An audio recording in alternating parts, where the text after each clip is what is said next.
Olá, como vai você? Tudo bem? Por aqui tudo ótimo. Estamos começando o nosso ponto de vista e hoje nós vamos falar sobre o Exame Nacional de Proficiência em Medicina. Você sabe o que é isso? Por que a necessidade e como está o trâmite desse projeto de lei que prevê a obrigatoriedade de avaliações teóricas e práticas para o exercício legal da medicina no Brasil? Vamos descobrir tudo isso e conversar com a gente sobre o tema. Nós convidamos aí para expor também o seu ponto de vista o diretor de defesa profissional da Sociedade de Medicina e Cirurgia de Campinas, Dr. Jorge Cury. Seja muito bem-vindo, doutor. Obrigada por disponibilizar o seu tempo e vir para cá, para os nossos estúdios, para conversar com a gente sobre esse assunto que tem sido bem debatido, né? É um prazer, Rúbia, estar aqui na TV Câmara discutindo um tema que eu acho que é de grande interesse de todos que trabalhamos na área de saúde, na medicina, e também grande interesse da população, principalmente. Exatamente. Vamos lá, olha só, gente. O projeto de lei 2294 de 2024, que está em tramitação desde o mês de junho, né? Foi uma proposta do senador, o astronauta Marcos Pontes. O objetivo, garantir que profissionais estejam bem preparados e qualificados para atender a população brasileira, assegurando a qualidade e eficácia dos serviços médicos, né? O pessoal já está apelidando aí esse projeto de OAB da Medicina pela similaridade com os exames da Ordem dos Advogados do Brasil. O Exame Nacional de Proficiência em Medicina tem como objetivo avaliar o conhecimento, a capacitação e a prática dos médicos recém-formados. A justificativa do projeto seria a proliferação indiscriminada de cursos de medicina. Doutor Jorge, qual que é o seu ponto de vista sobre este projeto, sobre este exame que está dando o que falar, principalmente aí quando a gente começa a falar dos alunos que estão já querendo ingressar na faculdade de medicina? Rúbia, é um assunto realmente do máximo interesse e também eu espero que realmente provoque a motivação necessária para o tema. Eu acho que é fundamental a gente discutir a qualidade da assistência médica e de saúde em termos gerais. E o médico é uma dessas 13, 14 profissões, né, que tem papel fundamental na assistência médica, né, na assistência de saúde. E nós não podemos assistir passivamente à abertura indiscriminada de faculdades de medicina apenas com interesse comercial. Eu não nego absolutamente a legitimidade de alguém da área empresarial ou pública, né, que queira abrir uma faculdade de medicina vendo a necessidade da assistência de saúde que existe, né? É uma das primeiras preocupações, isso vem frequentemente, inclusive, nas pesquisas de eleição, uma das primeiras, se não a primeira preocupação do brasileiro é a assistência à saúde. E nós temos um plano de saúde, vamos chamar assim, público, fundamental, que é o SUS. É um plano universalizado que se propõe a atender de forma integral todos os brasileiros. Nós precisamos garantir, isso é muito bom, né? Até invejado externamente, embora a gente ache que merece um financiamento melhor, para ter uma gestão melhor também. Mas para isso é fundamental que a gente tenha profissionais de saúde, médicos e demais profissões, de forma extremamente qualificada e que saibam também trabalhar em equipe, trabalhar sintonizadamente em equipe.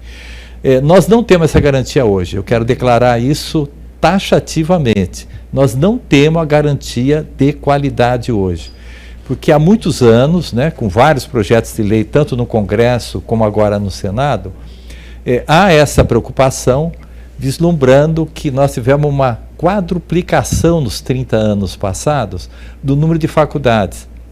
Mas os requisitos, embora haja o alerta frequente em relação a essa necessidade, eles não têm sido seguidos.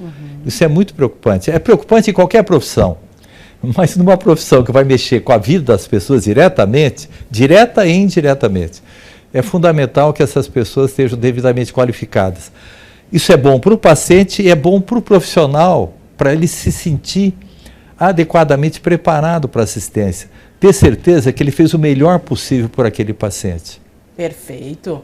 Olha, os principais pontos do projeto de lei, eu vou deixar o número aqui, 2.294 de 2024, tá? Incluem, vamos lá, a exigência de aprovação no Exame Nacional de Proficiência em Medicina para inscrições nos Conselhos Regionais de Medicina, um exame que será oferecido pelo menos 2 vezes ao ano em todos os estados, também no Distrito Federal. As provas, elas vão avaliar as competências profissionais e éticas, também conhecimentos teóricos e habilidades clínicas, com base nos padrões mínimos exigidos para o exercício da profissão. E lembrando que, de acordo com o projeto, o Conselho Federal de Medicina será o órgão responsável pela regulamentação e coordenação do exame, enquanto os CRMs, serão responsáveis aí pela aplicação das provas em suas respectivas cidades, jurisdições. Doutor Jorge, esse debate para melhorar aí a condição, a formação médica no Brasil, ele já vem aí de uma longa data, não é mesmo? Não é tão novo assim como a gente pensa. Não, não é novo, não. Nós tivemos, em torno de 10 anos atrás, esse projeto já colocado, até colocado de forma progressiva. Eram avaliações progressivas que estavam sendo propostas. Porque, você colocou bem, até existe uma certa similaridade com o direito, né? O exame da ordem. Sim. No entanto, medicina é muito diferente do direito. Tem semelhanças, Exato. É interessante isso. Medicina e direito têm semelhanças como serem ciências de meio, né? Procurar fazer o melhor pelo seu paciente ou cliente, né? No caso, o direito. Mas existem diferenças marcantes também, muito marcantes, que são necessárias que elas estejam presentes durante a formação básica e mais especializada do médico posteriormente, na prática clínica propriamente, né? Ele tem que ter um conhecimento básico muito sólido, né, de ciências básicas, e depois, propriamente, as práticas clínicas, né, com os pacientes, né? Então é uma exigência muito grande e não é para menos, porque quem começa a adentrar a área de saúde, não só os médicos, começa a perceber a complexidade que é você atender um paciente. Porque não depende só daquilo que você faz, depende muito da interação com o organismo do paciente, né? E hoje se fala muito, inclusive, da questão da saúde mental, né? Então nós temos que ter um organismo que esteja trabalhando de forma adequada e também com uma interação com a questão mental, que é fundamental. Exatamente, aliando sempre, né? Mente sã, corpo são. Sim. Gente, nós estamos conversando sobre o projeto de lei que propõe o Exame Nacional de Proficiência em Medicina com o Dr. Jorge Cury. Ele é diretor de defesa profissional da Sociedade de Medicina e Cirurgia aqui de Campinas. A gente tem uma demografia médica deste ano que foi divulgada em abril pelo Conselho Federal de Medicina. E essa demografia, doutor, aponta que o Brasil tem, olha só, 575.930 médicos ativos, né? Uma das maiores quantidades do mundo. Embora possa parecer um avanço significativo, né? Nossa, quantos médicos nós temos? No seu ponto de vista, doutor, esse crescimento preocupa? Preocupa muito, muito, muito mesmo, porque atendimento médico qualificado não significa número de médicos, significam profissionais devidamente preparados, como a gente já disse, que possam prestar uma assistência de forma integral ao paciente, vendo-o como um todo, né? Que tenham capacidade também de um claro conhecimento da ética em medicina. Ele tem que estar preparado para fazer tudo o que tiver ao alcance dele em benefício do paciente. Ele tem que se abrir mão, frequentemente, de anseios pessoais, ou até físicos, né? Não dá para eu falar, eu estou com sono, eu estou cansado e o paciente está precisando de mim, né? Tem que ter uma resiliência, tem que haver uma resiliência muito intensa de quem quer fazer medicina. É lógico, devido às múltiplas especialidades, né? É importante salientar isso, pode haver uma aptidão maior de um determinado profissional para uma área do que outra, mas mesmo assim ele tem que se desenvolver extensamente naquela especialidade, até nas gerais, nas práticas clínicas mais gerais, como medicina de família, por exemplo. Isso é uma especialidade. Não basta a formação, é necessária ainda a complementação hoje para poder se atender realmente integralmente o paciente e dar encaminhamento para uma solução o melhor possível para aquele momento do paciente, né? Perfeito, perfeito. Brasil, gente, é o único país que não aplica um exame final para avaliar os estudantes de medicina. Também parece que houve uma modificação na questão da residência médica. Doutor, hoje é obrigatório fazer a residência médica ou ele pode optar por uma outra atividade para concluir o curso? Como é que está funcionando hoje o curso de medicina no Brasil? Olha, essa é uma polêmica interessante, Rúbia. Nem todos os médicos têm acesso à residência médica, porque nós não temos hoje nem metade das vagas de residência médica para aqueles que se informam. E a tendência é diminuir mais ainda. Sim. Menos da metade nós temos, bem menos da metade. É difícil até de dizer porque abre faculdades a todo momento. Pois né? é. Pela lei, aquele que se forma, ele pode passar a atender imediatamente. Mas nós que trabalhamos na área de ensino também, além da assistência, sempre alertamos os colegas egressos formados que eles têm que se preparar adequadamente, porque atender um pronto-socorro, com toda a complexidade que uma urgência médica pressupõe, é necessário preparo. Além da graduação, é necessário um treinamento. Hoje existem cursos, inclusive, muito direcionados para uma prática mais apropriada para aquela situação de urgência e emergência, como para outras práticas durante assistência a várias especialidades, né?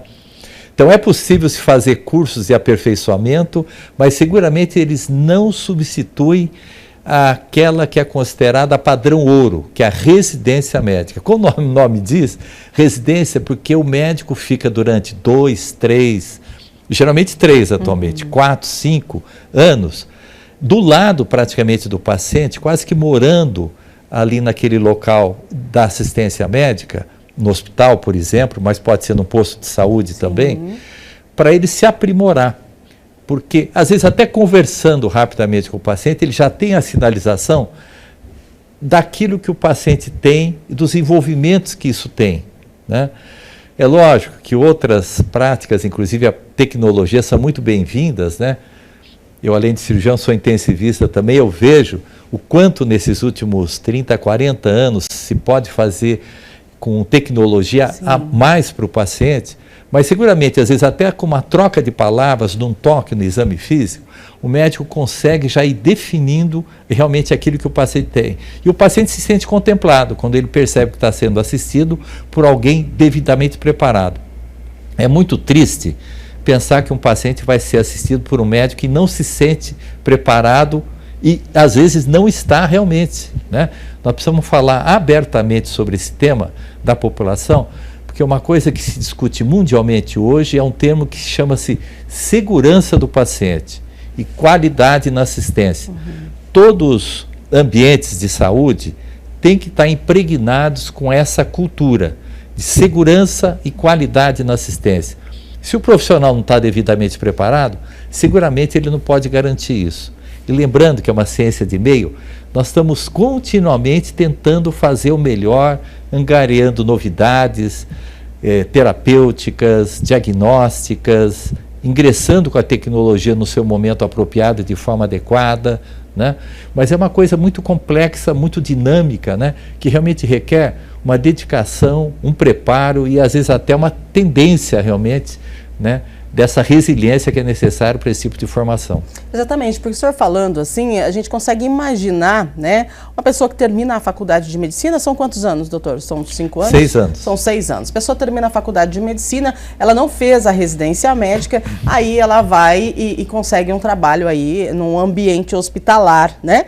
E aí como é que ela vai lidar? Porque o ambiente hospitalar, a gente sabe que é um ambiente que estressa, tem estresse, você está lidando contra a morte, vamos colocar assim. Sim. Chega uma pessoa ali de ambulância, tá lá com risco C4, risco né, tá em C3 ali, já quase em risco de morte, e aí a pessoa acabou de sair, está formada, é médico, mas ela não teve a vivência, né, dentro do ambiente hospitalar porque acredito eu, me corrija se estiver errada, seja mais aí uma questão da psicologia mesmo, né? Da questão psicológica, porque ele é médico, ela aprendeu o que ela precisa executar para poder salvar a vida daquele paciente. Mas se ela não está preparada psicologicamente, se ela não teve a vivência dentro daquele ambiente, ela pode aí esbarrar um pouquinho na função que ela deve executar?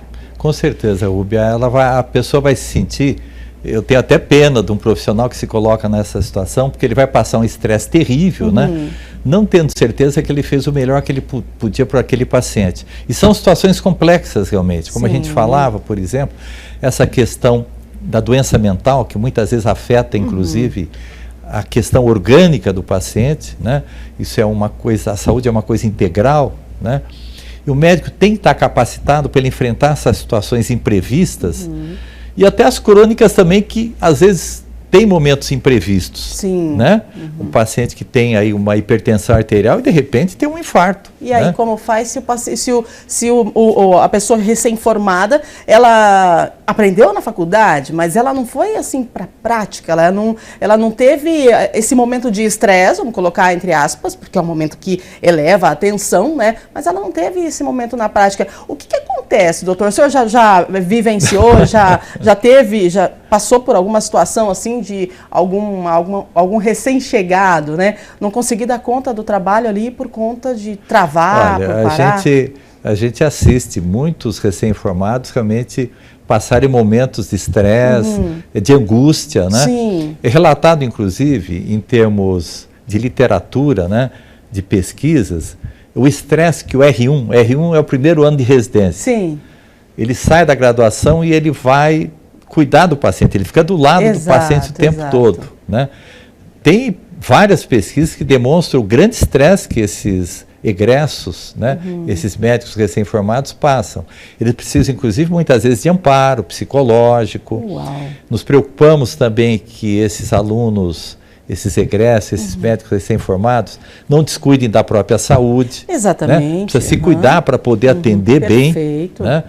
E, infelizmente, às vezes, eles se perdem um pouquinho em relação a isso. É necessário realmente atenção do preceptor, da escola de medicina, do hospital, aonde esse egresso está trabalhando, para que esteja-se muito atento, todos estejam atentos, né, à necessidade que muitas vezes esses egressos têm necessidade de amparo psicológico, além da formação contínua. Né?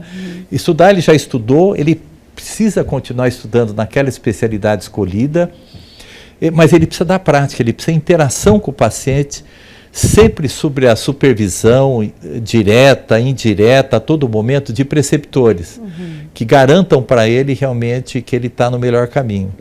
É um aprendizado na prática. É um aprendizado na prática. A vida ensina muito. Exatamente, e como ensina, doutora. Mas hoje, né, os cursos aí de medicina, eles exigem ou a pessoa ela opta, se ela quiser ou não, a fazer a residência médica? Como é que funciona? Então, a lei permite que aquele formado ele possa exercer a prática médica. Nós temos muitas preocupações em relação a isso. Eu acho que o médico recém-formado, ele não deve se aventurar a atender numa esfera que ele não está preparado. E muitas vezes ele não tem a percepção clara disso. Eu acho que cada vez mais, como nos países desenvolvidos, vai ser imperativo a requisição da residência médica. Ou então estágios proporcionais, como não existe para todos, né? Estágios proporcionais, supervisionados, né? Com a garantia que esse médico egresso ele está preparado para atender os pacientes. Isso é necessário no momento que ele sai da faculdade, e eu diria até que dependendo da especialidade que ele escolhe, é necessário uma garantia que ele esteja preparado, por exemplo, para fazer uma atividade cirúrgica. Né? Não é aceitável que uma pessoa que não fez um treinamento adequado, com tudo que nós dispomos hoje, se coloque numa posição de risco para o paciente e para ele mesmo. Né? Exato. Então é necessário realmente qualificação para se atuar na área de saúde e na área médica especificamente, que é o nosso caso aqui discutindo. Perfeito. A gente assim, até estranho de imaginar, né, uma pessoa que termina ali a faculdade de medicina e aí entra para o campo de trabalho e acaba não tendo aí a destreza e a saúde mental para poder executar o trabalho. É uma colocação que se faz, um paralelo para essa necessidade de preparação do médico e dos recursos adequados, da equipe também, e da tecnologia que muitas vezes requer, dependendo do ambiente, por exemplo, uma UTI, né? Mas mesmo uma enfermaria, mesmo uma assistência básica num posto de saúde, claro, né, numa unidade básica, são necessários determinados aparatos para se prestar uma assistência adequada. E muitas vezes eles não estão presentes, lamentavelmente. Um paralelo que se faz, muito interessante, é com a aviação. Ah, perfeito. Nós podemos aceitar que um piloto despreparado vai pilotar um avião? Olha aí, que comparação magnífica. Na cultura de segurança do paciente, essa questão da aviação ela é muito marcante. Né? Nós temos que estar num ambiente de muito preparo profissional, né? E de equipe, e também de registros, de apoios tecnológicos, até no momento, dependendo do local do atendimento, né? Para que realmente haja segurança naquilo que se está fazendo. Senão eu posso fazer um diagnóstico errado e, portanto, aí incorrer num tratamento inadequado, né? E eu posso até fazer um diagnóstico certo, indicar até um tratamento correto, mas na aplicação, por exemplo, a utilização de uma medicação, etc., ela pode não ser a mais apropriada. Será que esse paciente tinha uma alergia? Né? Será que a transmissão das informações, inclusive da família ou do paciente para o profissional, foi de forma adequada? Então, tem muitas coisas que dependem da interação, do trabalho em equipe, dos registros, né? Para que eu garanta o melhor atendimento possível para aquele paciente. No ambiente do avião, existe o checklist. Né? Na medicina também, em vários ambientes, se faz isso. Né? Na cirurgia, por exemplo, né? Se eu entro numa sala cirúrgica, será que o material que eu vou precisar durante a cirurgia está devidamente colocado aqui? Será que eu vou precisar de sangue? Será que esse paciente vai precisar de UTI depois? Tudo isso foi previsto? Se eu não fizer isso, eu vou incorrer no estresse terrível, né? E numa eventual omissão realmente daquilo que poderia ser melhor para o paciente. Né? Isso é do profissional e é do sistema de saúde, né? Que tem que estar preparado para isso. Né? Então não é aceitável se formar e se especializar em locais que não estão devidamente preparados para exercer esse papel. Nós precisamos de preceptores devidamente qualificados, né? Tanto na questão pedagógica como no conteúdo, né? E o conteúdo é muito dinâmico, né? Acredita-se que em cada 4, 5 anos, quase 50% das informações mudam. Exato. Né? Então é necessário atualização e estar-se em interação nessa assistência de equipe, né? Para que tudo ocorra o melhor possível para o paciente. Muito bem. Olha só, nós estamos conversando aqui com o Dr. Jorge Cury, estamos falando desse exame de proficiência, né? Proficiência médica. É um exame que é um projeto de lei, é um assunto que vem sendo debatido já há muito tempo para que as pessoas que fazem aí o curso de medicina, ao sair da faculdade, elas possam fazer uma prova, né? Aí para testar se estão realmente aptos ou não para exercer a profissão.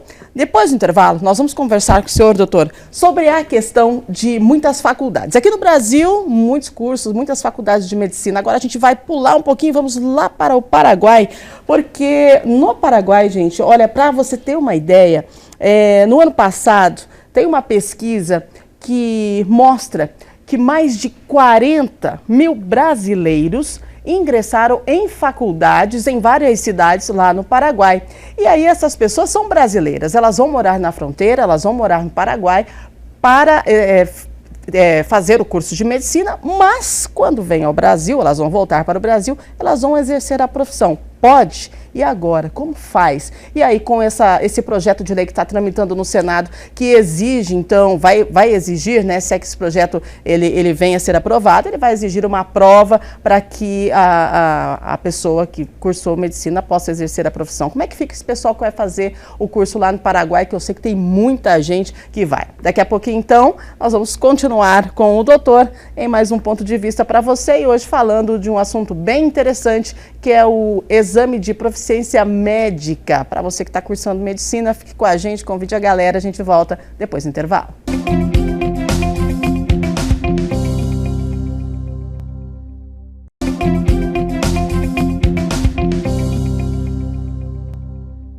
Estamos de volta com o nosso ponto de vista aqui na TV Câmara Campinas. Estamos conversando com o doutor Jorge Cury.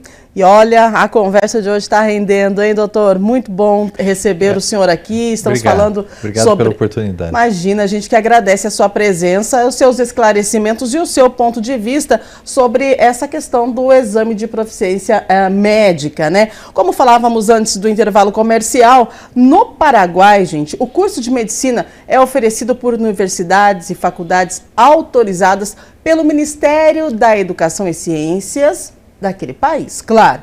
A formação segue uma grade curricular similar à do Brasil, mas as instituições paraguaias, elas não possuem vestibulares e a maior parte conta apenas com exames de admissão, com pouca burocracia ou dificuldade para aprovação.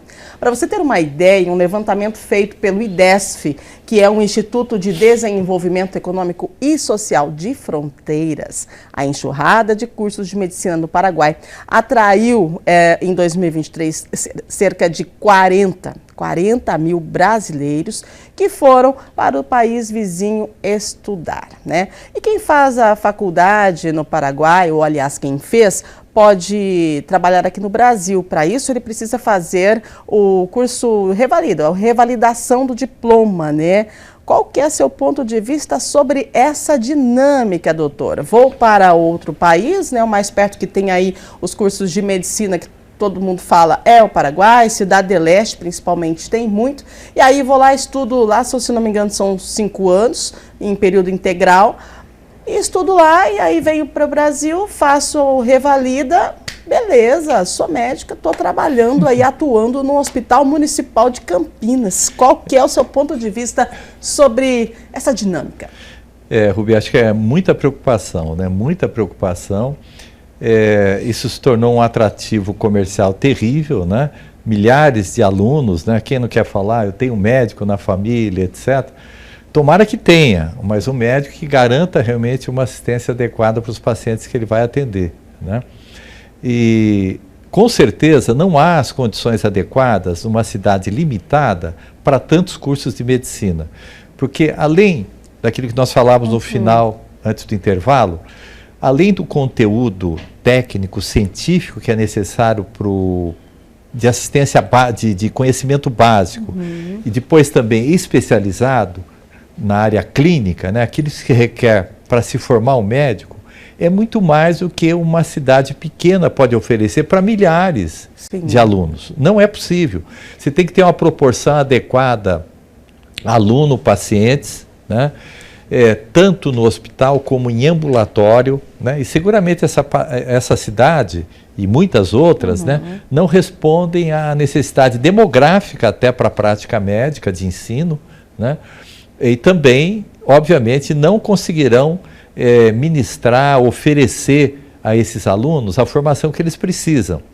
Então, com certeza é necessário que esse revalida seja extremamente minucioso, adequado, né, em termos da sua avaliação, para que nós não tenhamos realmente pessoas que não vão conseguir garantir essa assistência médica adequada, vão prejudicar o paciente, vão prejudicar-se profissionalmente também, né? Verdade. Isso é triste, é um binômio terrível esse, né? E acho que no mundo inteiro, no mundo desenvolvido, existe a avaliação do egresso, o exame de proficiência, e existe muito rigor de médicos estrangeiros que se propõem a trabalhar em outro país. se requer além da própria língua, né? Não é o caso porque eles são brasileiros, né? Sim, e até é interessante perguntar se eles estão autorizados a trabalhar no Paraguai, depois que se formam. Então, mas no Paraguai, no caso, eu conheço um pouco a fronteira, né? Paraguai, Brasil e Argentina, ali próximo a Foz do Iguaçu. No Paraguai não tem a estrutura para esses formados trabalharem. Sim. Então é por isso que eles vão para lá e como é um pouco mais em conta o curso, eles vão para lá e voltam para o Brasil. E aí por isso que nós temos aí muitos médicos né, no Brasil e quando você para pensar, essas pessoas que se formaram no Paraguai, elas nem estão empregadas e mais uma leva de médicos estão se formando e vindo para o Brasil. E aí como é que fica? Olha, é triste a gente observar algumas considerações têm sido feitas em relação a esse tema. Como se essa nossa fala, questionando a qualificação daqueles que estão se formando, fosse uma fala corporativista. Sim. Absolutamente não é. Não é. Se eles fossem devidamente preparados para ingressar em equipes de assistência qualificadas, seriam muito bem-vindos. Acontece que não são. Então isso não é permissível. Não é permissível no mundo desenvolvido, absolutamente, porque eles têm que garantir, demonstrar que estão preparados, como não é possível no nosso país, que também quer estar nesse mundo desenvolvido. Mundo desenvolvido significa consideração. O médico tem que ter compaixão com o seu paciente. Eu prestar uma assistência inadequada não é compaixão, absolutamente. Então isso não é desconsideração com o SUS, como muitos têm colocado. Pelo contrário, consideração com o SUS é garantir médicos qualificados para atenderem a população toda brasileira, seja em que ponto for do país. Tem que haver garantia de qualificação. E existem claríssimos métodos para se atingir isso, né? É custoso?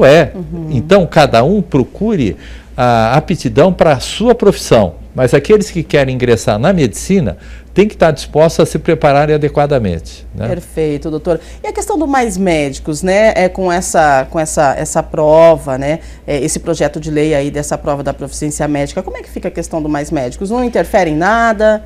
Olha, o Mais Médicos, também não quero absolutamente ser mais preconceituoso em relação a isso, nos preocupa o antecedente, que vieram médicos que com uma preparação que nós temos que questionar realmente se eles estavam preparados para atender adequadamente, tanto em termos não só da língua, né, para o conhecimento até da sazonalidade, da epidemiologia das doenças brasileiras, né? Eu tive contato com vários deles.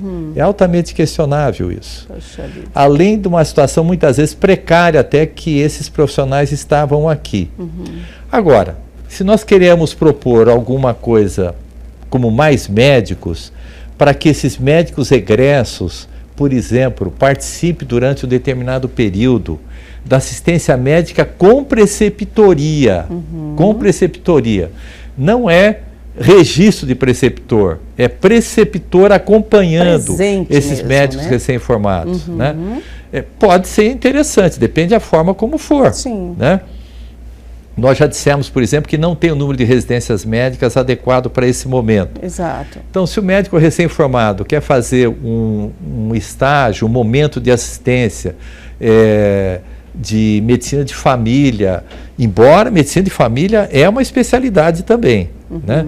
Daí a necessidade que alguém que for prestar um atendimento de clínica geral, ele esteja devidamente ancorado em preceptores que possam lhe auxiliar, lhe apoiar na assistência, porque ele não está preparado para fazer essa assistência integral. Então depende como esses programas são colocados.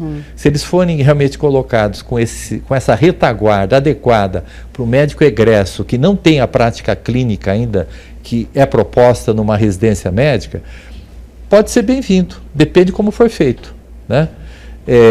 E não é, infelizmente, o que a gente tem visto. Por depoimento deles, que estão no programa, e por testemunho de todas as pessoas que presenciam esses programas. Nós temos novos ingredientes aí que podem ajudar. A teleorientação, a telemedicina, né? Tudo isso ajuda, eu reconheço.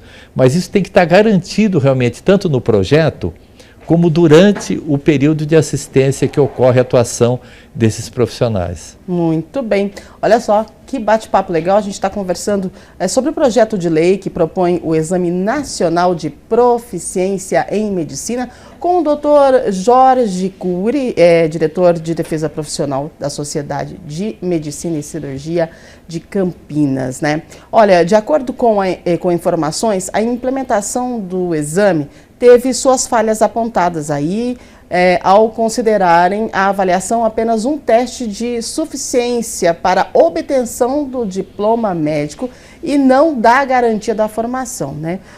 No seu ponto de vista, doutor, os exames aplicados durante o curso de medicina, as provas de residência, provas de títulos, não seriam suficientes para qualificar aí esses profissionais?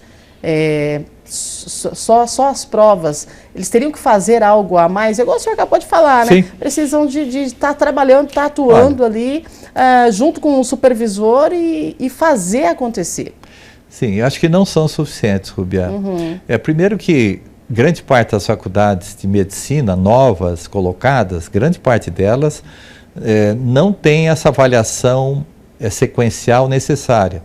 Várias faculdades, principalmente as tradicionais, eles têm um programa que chama Teste do Progresso. Então, várias vezes durante o curso, é feita uma avaliação para ir se inferindo, para se concluindo se aquele estudante está adquirindo o que é esperado naquele momento como progressivo em termos de conteúdo, de aprendizado. Né?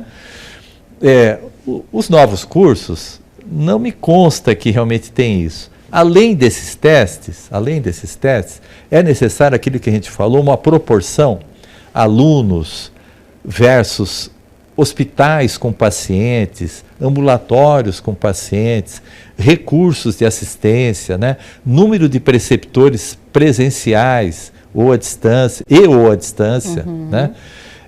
Para que realmente esse aprendizado ocorra da forma adequada. E assistência também. Sim, né? Exato. Então é muito preocupante que uma avaliação dentro de casa, vamos chamar assim, né, garanta essa formação. Absolutamente não garante. Nós precisamos de uma coisa transparente, dinâmica, né, porque o aprendizado e o próprio conteúdo da medicina é muito dinâmico, né, para que a gente possa fazer uma avaliação adequada, como outros países já fazem, né? Ninguém vai trabalhar num país da Europa, da América do Norte, mesmo em alguns da Ásia, etc., se não demonstrar que está devidamente qualificado. E isso é necessário no mundo todo, em qualquer local, a medicina, a prática, né? Nossa prática é muito baseada nos ensinamentos éticos também de Hipócrates, né? Você tem sempre que fazer o melhor que você pode em benefício do paciente, sem outros interesses, né? É lógico que você se requer a devida valorização para o profissional, né? Até para ele ter condição de continuar se atualizando, de ter um ambiente familiar até agradável, dentro do possível, né, para continuar fazendo a prática médica, porque ela é muito exigente, né? Sim. E a gente sabe o drama que muitos profissionais, inclusive, passam durante a carreira, devido a essa necessária dedicação, né? Será que eu estou mantendo o meu cuidado com a família no momento que eu me dedico tanto, né? Isso é um problema para a profissão. Mas por isso que nós temos que garantir que esse colega, que sempre vai ser exigido durante a profissão toda, que ele realmente esteja bem preparado. É bom para o paciente, é muito bom para ele também.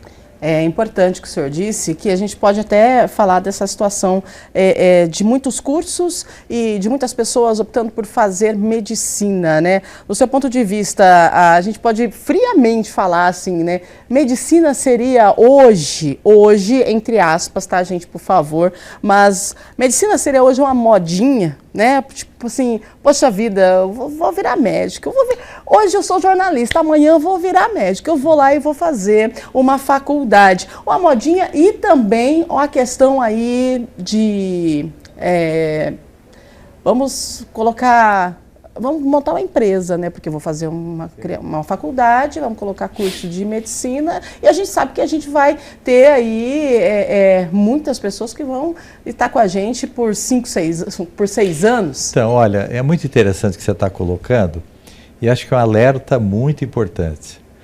muitas vezes está se deformando a imagem daquilo que é realmente medicina e assistência à saúde Seríssimo. hoje. Seríssimo isso. Existe no mundo moderno, infelizmente, com a comunicação muito facilitada, né? A passagem de informações muitas vezes deformadas, né? E apologia realmente, às vezes, até de uma beleza inalcançável. Exato, né? exato. E às vezes até meio paradoxal de coisas que absolutamente não podem ser garantidas, né? Nós falamos no início que a medicina é uma ciência de meio, né? Quem pode garantir que vai fazer uma cirurgia a um determinado paciente, ele vai fazer o melhor possível dentro daquilo que a medicina mostra hoje. Os avanços são incríveis realmente.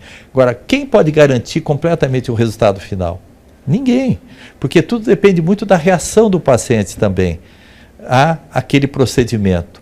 Seja estético, por exemplo, onde tenta se garantir um resultado que é impossível se garantir.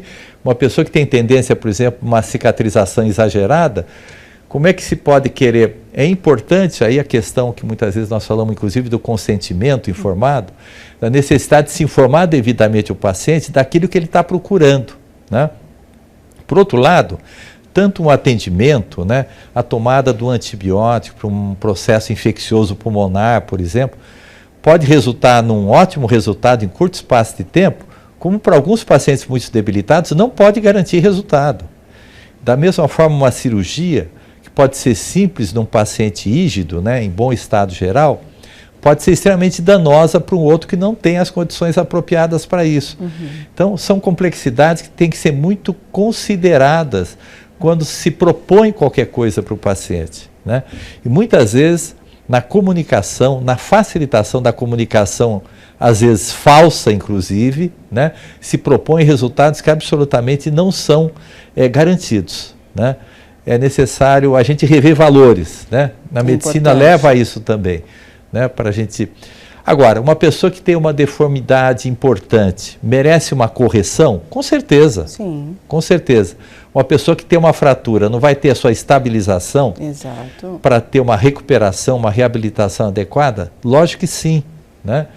Uma pessoa que tem uma obstrução na artéria coronária, que pode ter um infarto a qualquer momento, ou já teve, não merece uma correção, seja por um procedimento endovascular, seja por uma cirurgia? Sim, né? Mas tudo isso tem que ser compatível com cada paciente. Não é fácil, às vezes, você passar completamente essas informações. E é muito importante essa comunicação com o paciente para que ele saiba realmente aquilo que ele pode esperar. E é muito necessário também cuidado para a passagem dessas informações, né? Senão facilmente se passam informações de garantias que não existem, né? E a vida tem começo, meio e fim, né? Um dia todos nós morreremos. Exato. Espero que bem, né? Que sejamos devidamente assistidos, né? Em todos os momentos da nossa vida. E essa é outra face importante e interessante da medicina, que se tem discutido muito, a questão de cuidados paliativos no momento mais avançado da vida, ou de uma doença muito avançada, né? Se requer muito cuidado e também a devida prudência nas informações ao paciente e à sua família, né? Então, veja quantas complexidades nós temos hoje. Complexo, né? E não vai ser, desculpe, com todo respeito, um cursinho que vai garantir isso, toda essa complexidade no começo, meio e fim da vida, né, para oferecer isso à população. Muito importante a sua fala, porque para você que está em casa, que está pensando em fazer medicina, poxa, que legal, mas é isso mesmo que está no seu coração? Esse mesmo é o seu dom, né? Ou é só uma opção porque você está seguindo a opção de outras pessoas? E aí é importante também ressaltar que você vai estar lidando com a vida, mas também vai estar lidando com a morte, né? E você também vai estar lidando com um processo de estresse que de repente você nem se imagina nele, e aí esse momento pode ser um momento aí que você vai parar e falar, poxa vida, estou na profissão errada, né? Entrei, estou aqui e agora o que eu faço? Então tem que tomar muito cuidado, né, doutor? Olha, nosso tempo está acabando, falei para o senhor que passava rapidinho. Verdade. Está acabando, passou rapidinho porque é um assunto muito bom. Eu quero agradecer, doutor, sabe, pela sua fala aqui, porque eu tenho certeza que as pessoas que estão assistindo em casa, um ou outro aí virou a chave e falou, opa, peraí, não é tão fácil como se imagina, né? E lembrando também que a profissão médico, às vezes as pessoas falam, nossa, vou ser médico, você está preparado para isso? O médico é médico 24 horas. Sim. É igual um policial, é igual nós, jornalistas, nós estamos trabalhando 24 horas por dia, porque o doutor está aqui, mas se alguém passar mal, ele vai largar tudo e vai atender, até porque faz parte do juramento, né, doutor? Então, é importante que a pessoa se atente realmente para ver se essa é a profissão que é o dom, que está no coração, né? Perfeito. Doutor, vamos agradecendo então a sua participação com a gente aqui. Muito obrigada. E a gente espera você mais vezes aqui para a gente poder bater um papo e explicar para as pessoas de casa, né, um pouquinho mais sobre medicina, falar um pouquinho mais e sobre esse exame. A gente vai acompanhar a tramitação do Senado e, se virar a lei, a gente chama o senhor aqui para conversar de novo. Sem dúvida. Foi um grande prazer, Rúbia. A gente conversar sobre medicina sempre é uma coisa apaixonante, né? Mas é necessário realmente a gente passar a devida prudência e necessidades realmente para se formar e se exercer uma profissão tão gratificante realmente. Maravilha. Esse foi o doutor Jorge Cury, falou com a gente sobre o exame de proficiência médica, um projeto de lei que está tramitando no Senado para que o estudante que venha a fazer aí a medicina, para que ele possa exercer a profissão, ele tem que fazer uma prova para mostrar, para provar que realmente está apto, tá bom? A gente agradece a sua audiência, a sua companhia, grande abraço para você e continue na programação da TV Câmara Campinas.